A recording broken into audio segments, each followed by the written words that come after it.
Hello guys, welcome to heavy coding. ECMAScript tutorial series के अंदर आज हम सीखने वाले हैं मॉड्यूल्स के बारे में।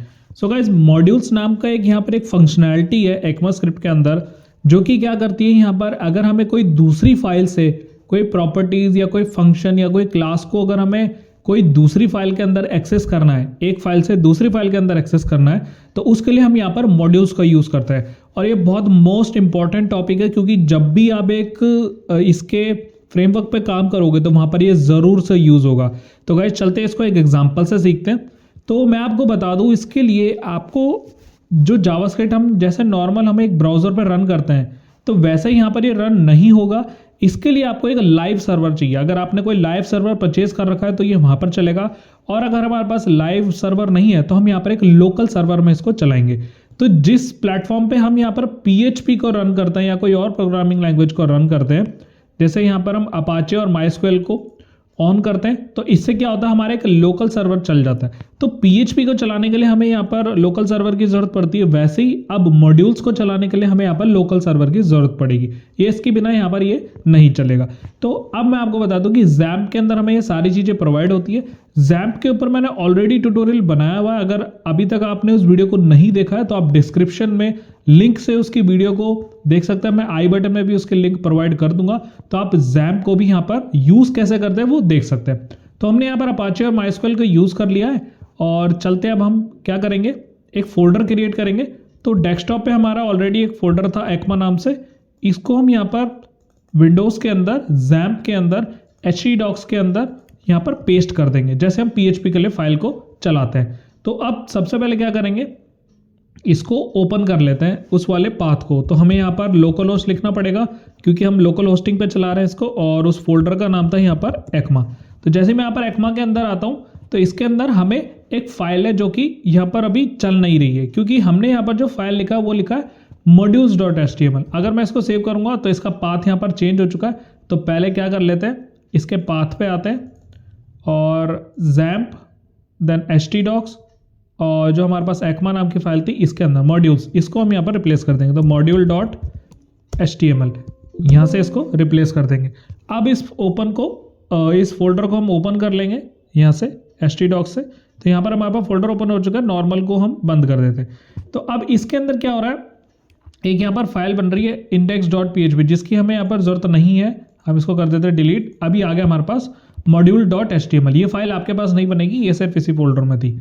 तो हमने यहाँ पर उस पाथ पे आ चुके हैं और module.html को हमने यहाँ पर ओपन कर लिया। अब चलते हैं यहाँ पर इस module.html को एक बार रन करा कर देखते हैं। तो मैं यहाँ पर करता हूँ module.html। तो जैसे मैं हिट कर रहा हूँ, हमारे पास यहाँ पर फाइल हिट हो चुकी है, कंसोल में आते हैं तो और रिफ्रेश करता हूँ तो कुछ भी अभी हमारे पास आउटपुट नहीं है। तो इस तरीके से हमें यहाँ पर इसको लोकल सर्वर बना के चलाना पड़ेगा, ठीक है। अब हमें यहाँ पर क्या करना पड़ेगा, एक फाइल क्रिएट करनी पड़ेगी जिसके अंदर हमारे सारे फंक्शंस होंगे, और एक फाइल ऐसी होगी जो इस फाइल के सारे फंक्शंस को इंपोर्ट कर रही होगी। और इस फाइल के अंदर उस एक फाइल को, जो मेन फाइल होगी, उसको हम यहाँ पर स्क्रिप्ट की हेल्प से चलाएंगे, ताकि अगर हमारा जो व्यू पार्ट है, ये व्यू पार्ट है, इसके अंदर हम उस फाइल को कैसे इंक्लूड करेंगे। तो चलते हैं यहाँ पर सबसे पहले एक फाइल बना लेते हैं, और जो कि फाइल होगी JS की। तो मैं एक बना लेता हूँ main.js, और एक और दूसरी फाइल होगी, उसका नाम होगा यहाँ पर functions.js, जिससे हम उस फंक्शन को लेकर आएंगे। तो अब चलते हैं यहाँ पर फंक्शन बना लेते हैं। तो सबसे पहले फंक्शंस क्या बनाएंगे, एक तो मैं आपको तीनों एग्जांपल बताऊंगा प्रॉपर्टीज, मेथड और क्लास से, कि किस तरीके से उनको यहाँ पर हम यूज़ करते हैं। तो दो ही चीज़ का हम यहाँ पर यूज़ करते हैं, एक होता है एक्सपोर्ट और एक होता है इम्पोर्ट। इससे आप समझ ही गए होंगे कि क्या तो एक्सपोर्ट होता है और क्या इम्पोर्ट होता है। अगर कोई फंक्शन है, उसको मुझे दूसरी फाइल के लिए भेजना है, चलाना है, तो हम यहाँ से एक्सपोर्ट करेंगे, और उस दूसरी फाइल में, सेकंड फाइल में उस फंक्शन को हमें यूज़ करना है, तब हम यहाँ पर यूज़ करेंगे इंपोर्ट का। तो चलते हैं हम यहाँ पर एक वेरिएबल को एक्सपोर्ट करते हैं। तो मैं यहाँ पर एक वेरिएबल बनाता हूँ लेट नेम, और नेम के अंदर हम दे देंगे हमारे चैनल का नेम। तो हमने यहाँ पर दे दिया हैवी कोडिंग, हमारे चैनल का नेम। अब मैंने इससे पहले लगाया एक्सपोर्ट, तो ये आपको चलाना पड़ेगा इसी फॉर्मेट में। तो एक्सपोर्ट मैंने यहाँ पर करा इसको, और जो मेन JS है, इसके अंदर मैं उस वाले फंक्शन का ये वेरिएबल को एक्सेस करना चाहता हूँ, तो मैं इसके अंदर यूज करूँगा इंपोर्ट। ये होता है इसको इंपोर्ट करने का तरीका। अब आपको यहाँ पर लिखना है कर्ली ब्रेसेस, और जिस भी वेरिएबल को आप इंपोर्ट करना चाहते हैं प्रॉपर्टीज को, उसका आप यहाँ पर नाम लिखेंगे। इस तरीके से। अब पूरा पाथ ये है इंपोर्ट वेरिएबल का नेम फ्रॉम। अब फ्रॉम का मतलब किस फाइल से आप यहाँ पर इसको लेकर आना चाहते हैं। अब एक चीज आपको यहाँ पर सिंपली जाननी है, उसका पाथ देना। पाथ देने से पहले आपको यहाँ पर क्या लगाना पड़ेगा, डॉट स्लैश। आपको ये लिखना ही लिखना है डॉट स्लैश। ये मॉड्यूल का यहाँ पर बेसिक सिंटैक्स है कि आपको लिखना है कोई भी फाइल को एक्सेस करने के लिए। तो कौन सी फाइल लेनी है आपको, फंक्शन डॉट जेएस। इस फाइल से आपको नेम नाम का प्रॉपर्टी को, वेरिएबल को एक्सेस करना है।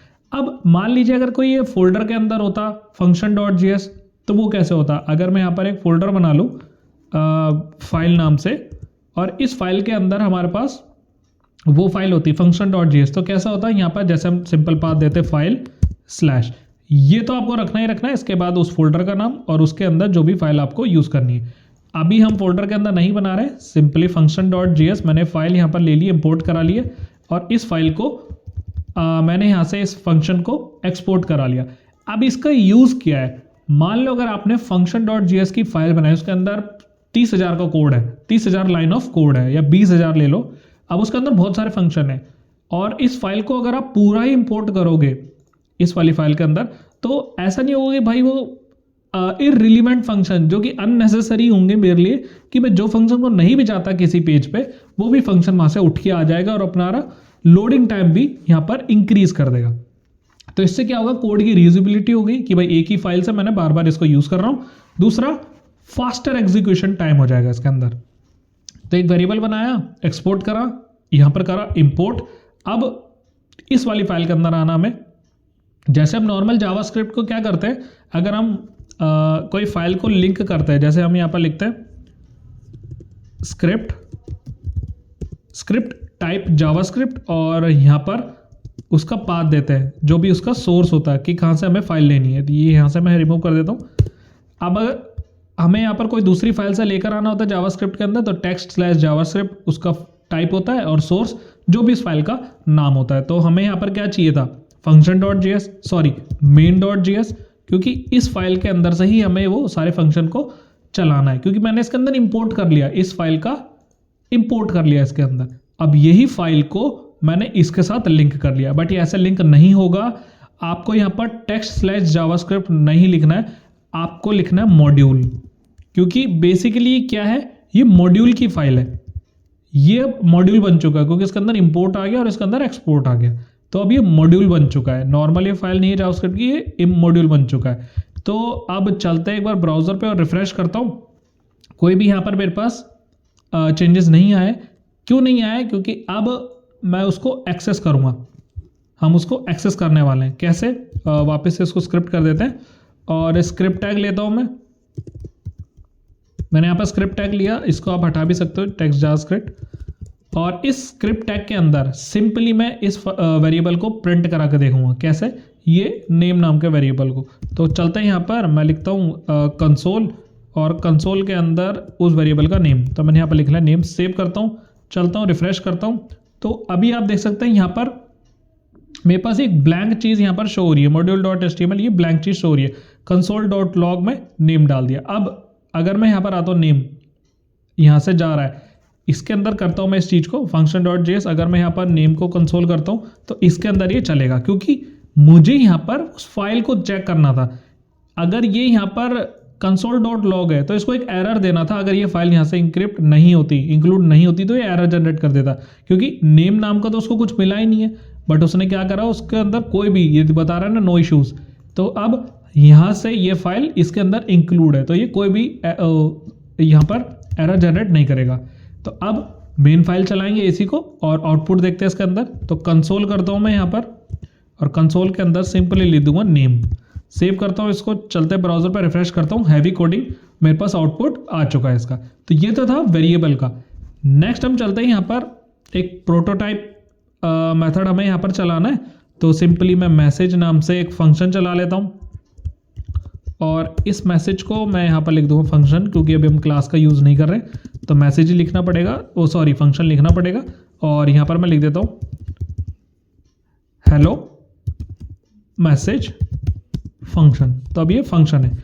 अब ये फंक्शन डायरेक्ट नहीं चलेगा, इसको हमें यहाँ पर क्या करना पड़ेगा, एक्सपोर्ट करा, और इस वाले फाइल के अंदर मैंने इसको इंपोर्ट कर लिया। नाम क्या था उसका, मैसेज, सेम फाइल थी, कंसोल से नेम आ रहा है और डायरेक्ट हम इस मैसेज के फंक्शन को कॉल करेंगे।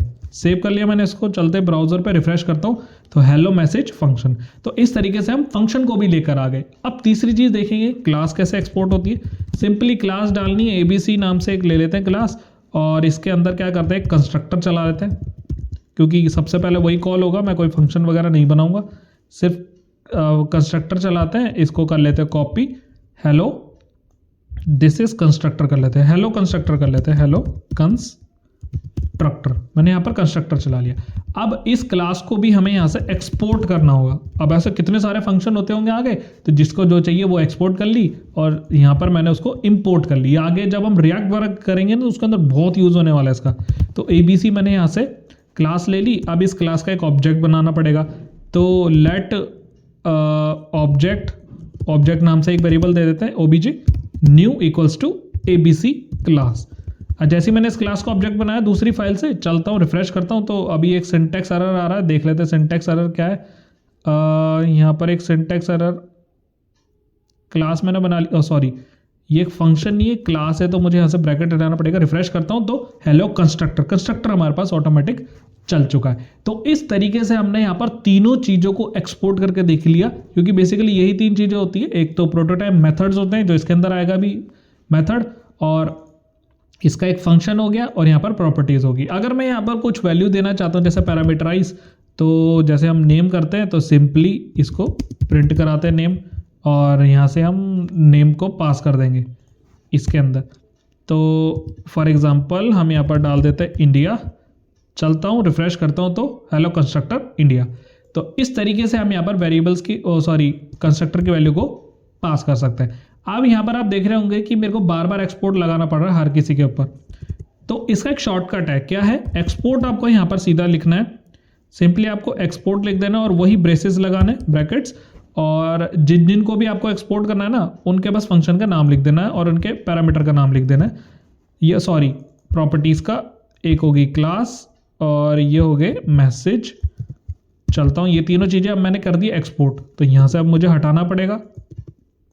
अब ये एक्सपोर्ट यहाँ से हटा चुका है। सेव करता हूँ, चलता हूँ रिफ्रेश करता हूँ, कुछ भी यहाँ पे फ़र्क नहीं पड़ा, क्योंकि इस तरीके से भी हम इसको क्या करते हैं, चला सकते हैं। अब सेम चीज़ हम यहाँ पर भी कर सकते हैं। कुछ नहीं करना है मेरे को यहाँ पर, ये जो है ना, इसी को कर लेते हैं कॉपी, और तीनों चीज़ों को एक के बाद एक हम लिख देते हैं। तो इस तरीके से भी हमारा ये यहाँ पर शॉर्टकट काम करता है। यहाँ पर चलाया और यहाँ पर चलाया, सेव करा, इस वाले को करा कमेंट, सेव करता हूँ, चलता हूँ ब्राउज़र पे, रिफ्रेश करता हूँ, कोई यहाँ पर आउटपुट में इशू नहीं है। तो इस तरीके से भी हम यहाँ पर कर सकते हैं। अब एक और चीज़ हम यूज़ करते हैं एलाइस का। एलाइस का कैसे यूज़ करेंगे, ऊपर ही आपको दिखाता हूँ, इसको कर देता हूँ कमेंट। एक एग्जाम्पल ले लेता हूँ। मान लो आपने कोई नेम है, इसको आप शॉर्ट नेम देना चाहते हैं, तो एज एन कर दिया आपने, एज एन। तो अब आपको यहाँ पर नेम नहीं लिखना है, सीधा एन लिखना है, कंसोल लॉग में एन। चलता हूँ रिफ्रेश करता हूँ, अब ये बता रहा है कि मैसेज इज नॉट डिफाइंड, क्योंकि हम यहाँ पर यूज़ कर रहे हैं। ऊपर तो मैंने कमेंट कर दिया, और इसको कर लेते हैं कमेंट। चलता हूँ रिफ्रेश करता हूँ तो हैवी कोडिंग अभी भी लिखा आ रहा है। तो इस तरीके से आप एलाइस का यूज़ कर सकते हैं। सभी के लिए आप यहाँ पर एलाइस ले सकते हैं, मैसेज एज एम, शॉर्ट अगर आप नेम लेना चाहते हैं तो एज सी, मतलब क्लास। तो अब यहाँ पर मैसेज लिखने की जरूरत नहीं, मुझे यहाँ पर सिर्फ एम लिखना पड़ेगा, एम नाम से फंक्शन चल जाएगा। अब ये क्लास है, क्लास का भी एक छोटा सा नाम हो गया सी, सिर्फ सी। चलता हूँ रिफ्रेश करता हूँ तो सारी चीज़ें यहाँ पर मेरे पास अभी भी आ रही है। अब अगर सिंगल लाइन में देना हो, ये चीज़ कैसे देंगे, कुछ भी नहीं, सेम ऊपर जैसा करना, name as N, message as M कर देते हैं, और इसको एज ए दे दो या सी दे दो, कुछ भी आप यहाँ पर दे सकते हो। चलता हूँ, इसको कर दिया बंद, सेव करा, ब्राउज़र पे आया, रिफ्रेश करा, कोई भी यहाँ पर मेरे पास आउटपुट में दिक्कत नहीं है। तो इस तरीके से हम यहाँ पर इसको चला सकते हैं। अब एक और चीज़, एक और इसमें एक कीवर्ड है कि भाई अगर मैं ये भी नहीं करना चाहता, मैं चाहता हूँ कि मुझे सारे ही फंक्शन दे दो इस फाइल के अंदर, मैं दूसरी फाइल के अंदर सिर्फ इंपोर्ट लगा दूंगा, तो वो कैसे होता है। सिंपली आपको यहाँ पर लिखना पड़ेगा इंपोर्ट, मैंने यहाँ पर कर दिया इंपोर्ट स्टार। इंपोर्ट स्टार से क्या होगा, जितने भी उसके अंदर फंक्शन हो गए ना, सारे एक्सपोर्ट होके यहाँ पर मुझे मिल जाएंगे। मतलब मुझे एक जिन जिन के ऊपर मैंने यहाँ पर एक्सपोर्ट लगाया होगा ना, यहाँ पर ये जितने भी एक्सपोर्ट हो रहे हैं वो सारे ही मेरे को आ जाएंगे एक ही बारी के अंदर। बट इसके लिए मुझे ना कि एलायस नेम देना पड़ेगा उसको यूज़ करने के लिए। तो इम्पोर्ट स्टार एज ऑल, मैंने यहाँ पर ऑल नाम से, ऑल फंक नाम से कर देते हैं, ऑल फंक्शन या ऑल मॉड्यूल, तो ऑल एम कर दिया मैंने, या एम ही कर देते हैं, मॉड कर देते हैं उसको। तो इम्पोर्ट स्टार एज मॉड, और इसके अंदर जैसे हम सेम देते हैं यहाँ पर फ्रॉम फंक्शन डॉट जेएस, ऐसा कर देना बस मुझे यहाँ पर।